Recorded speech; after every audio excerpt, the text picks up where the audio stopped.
Hello বন্ধুরা, আমি পিঙ্কি। আজকে আবার একটা সুন্দর গল্প তোমাদের সাথে শেয়ার করতে চলে আসলাম, আর সাথে থাকবে আমার রান্না। তো চলো ভিডিওটা শুরু করা যাক। আজকের গল্পটা হচ্ছে বটগাছ আর কাঠুরেকে নিয়ে। একটি গ্রামে একটি বিশাল বটগাছ ছিল। বহু বছর ধরে সে গ্রামের মানুষদের ছায়া দিত। পাখিরাও তাতে বাসা বাঁধত, আবার শিশুরাও গাছের ডালে দোল খেত।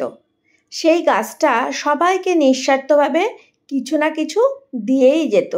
ছায়া দিত, বিশ্রামের জায়গা দিত, ফল দিত, কাঠ দিত, ইত্যাদি ইত্যাদি। একদিন গ্রামের এক গরিব কাঠুরে এসে গাছটির নিচে বসল। সে খুব হতাশ এবং ক্লান্ত ছিল। গাছটি তাকে জিজ্ঞেস করল, তুমি এত কষ্টে আছো কেন? কাঠুরে বলল, আমার ঘর নেই, টাকা নেই, পরিবারকে দুবেলা খাবার দিতেও পারি না। সেটা শুনে গাছটি তখন বলল, তুমি আমার ডাল কেটে নিয়ে যাও, তা দিয়ে ঘর বানাও। কাঠুরে তো খুব খুশি হয়ে গেল। গাছটির বড় বড় ডাল কেটে নিয়ে ঘর বানিয়ে ফেলল। গাছটি ব্যথা পেল, কিন্তু কিচ্ছু বলল না। সে খুশি ছিল, কারণ সে একজনকে সাহায্য করতে পেরেছে। কয়েক বছর পর কাঠুরে আবার এলো ওই বটগাছটির কাছে। আমার ঘর তো হলো, কিন্তু আমি ব্যবসা করতে চাই, আমার কিছু টাকার দরকার। তখন বটগাছটি বলল, আমার কাণ্ড কেটে নাও, তা বিক্রি করে তুমি ব্যবসা শুরু করো। কাঠুরে তখন তাই করল। গাছটির পুরো কাণ্ডটি কেটে নিল। গাছটি তখন পুরো কাণ্ডহীন হয়ে গেল, শুধু একটা বুড়ো গোড়া রয়ে গেল। এইভাবে আরও কয়েক বছর কেটে গেল।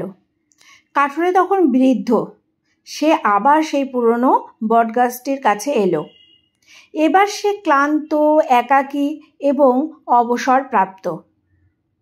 গাছটিকে বলল, আমি এখন কেবল একটু শান্তি চাই, বসে বিশ্রাম নিতে চাই।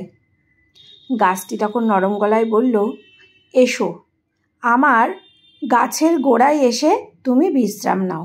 আমি এখনো এখানে আছি তোমার জন্য। বৃদ্ধ কাঠুরে গাছের গোড়ায় বসে পড়ল। চোখে জল নিয়ে বলল, তুমি আমার জীবনের সব কিছুরই সাক্ষী। আমি কখনো তোমাকে ধন্যবাদ পর্যন্ত দিইনি। গাছটি তখন মৃদু হেসে বলল, ভালোবাসা তো কৃতজ্ঞতার অপেক্ষা করে না। ভালোবাসা মানে নিঃস্বার্থভাবে দিয়ে যাওয়া। এর থেকে আমরা কি শিক্ষা পেলাম? ভালোবাসা সবসময় প্রতিদান চায় না। বাবা মা বা আমাদের যে কাছের মানুষগুলো আমাদের জন্য নিঃস্বার্থভাবে ভালোবাসা দিয়ে যাচ্ছে, আমরা তা অনেক সময় গ্রহণ করি, কিন্তু কৃতজ্ঞ হই না। সময় থাকতে আমাদের কি করা উচিত? তাদের সম্মান এবং ভালোবাসা জানানো উচিত এবং তাদের পাশে থাকা উচিত। যারা আমাদের নিঃস্বার্থভাবে ভালোবাসা দিয়ে যাচ্ছে, তাদের প্রতি আমাদের কৃতজ্ঞ থাকা উচিত। তো আজকের গল্পটা তোমাদের কেমন লাগলো অবশ্যই কমেন্ট করে জানাবে। আজকে এই পর্যন্তই। আবার কোনো ভিডিও নিয়ে তোমাদের সামনে হাজির হয়ে যাব। টাটা।